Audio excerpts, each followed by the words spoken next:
This guy won Mountain West Freshman of the Year, then went and played at Arizona and was Pac-12 Sixth Man of the Year, and then has gone to Louisiana and in 60 games has averaged 18 points, 9 rebounds, and a block.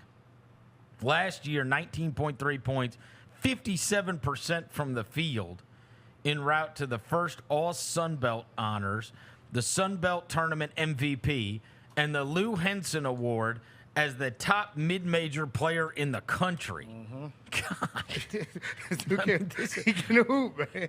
Can you get a better college basketball player?